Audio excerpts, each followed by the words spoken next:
This channel does not promote any violent, harmful, or illegal activities. All content provided by this channel is meant for an educational purpose only. এবার আমার খুব স্পষ্ট বক্তব্য এবং স্পষ্ট প্রশ্ন। বিকাশ রঞ্জন ভট্টাচার্য তিনি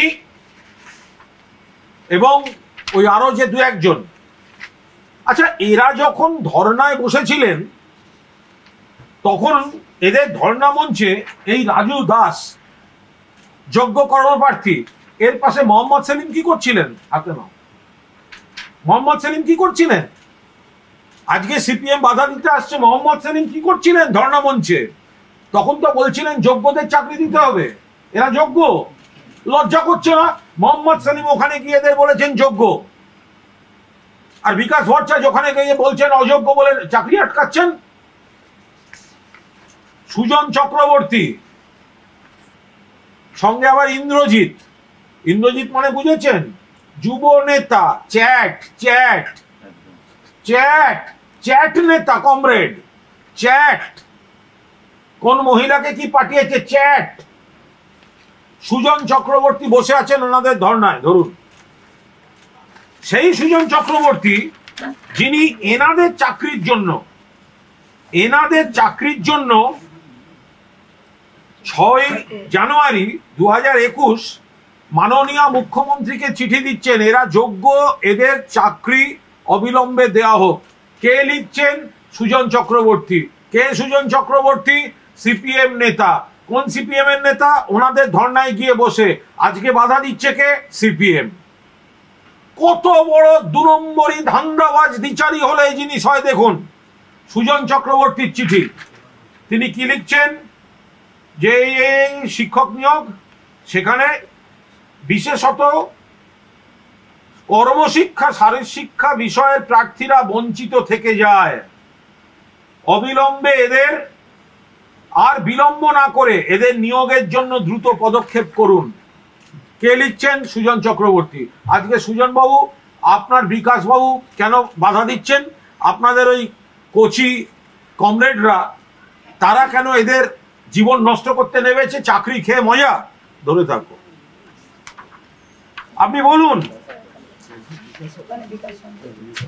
বিকাশ রঞ্জন ভট্টাচার্য যিনি এনাদের বিরুদ্ধে লড়ছেন, তারা একটা সময় ওদের পক্ষে ছিলেন, ওদের আইনজীবী ছিলেন। কত টাকা নিয়েছেন?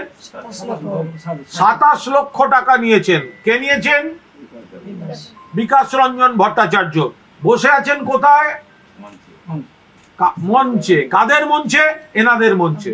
আজকে বাধা দিচ্ছেন কে? ওই বিকাশ রঞ্জন ভট্টাচার্য। বিকাশ রঞ্জন ভট্টাচার্য এদের মঞ্চে বসে আছেন, এদের আইনজীবী ছিলেন। এদের কাছ থেকে নিয়ে উনি বলছেন আমি টাকা নিয়ে কাজ করেছি।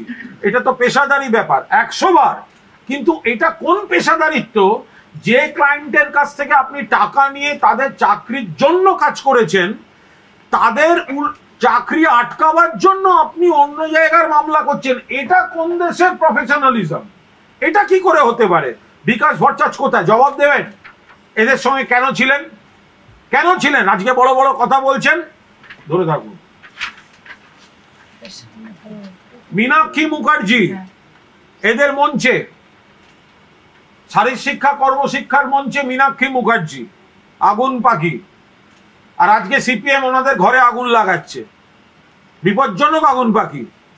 সিপিএম আজকে এদের ঘরে আগুন লাগাতে নেমেছে, আর এখানে ফুটেজ খেতে গেছেন। দরদি মাসিমা ফুটেজ খেতে গেছেন। ধরে থাকুন।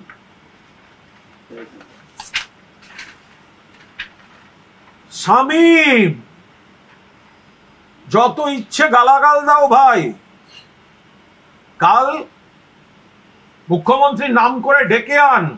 তুমি কি করতে গেছিলে ওদের কাছে? শামীম মঞ্চে কি করছিল এদের সঙ্গে? এই তো রাজু পাশে, এই লোক, এই রাজু দাসের পাশে এই শামীম ধর্নার মঞ্চে গিয়ে দাঁড়িয়েছিল যে আপনারা যোগ্য, আপনাদের চাকরি দিতে হবে। কে গেছিল? শামীম। কারা আইন লড়াই করার জন্য ওদের কাছ থেকে টাকা নিয়েছে। শামীম 7 লাখ, সত্যি মিথ্যে শামীম বলবে, রেগে গেল, না আমি নিইনি। আবার এরকম বললো, কে বলেছে 7? 70 নিয়েছিলাম। আমি জানি না কোনটা ঠিক, আমার পক্ষে জানা সম্ভব না। কিন্তু শামীম এদের সঙ্গে ছিল, আর আজকে বিরোধিতা করছে কোন মুখে?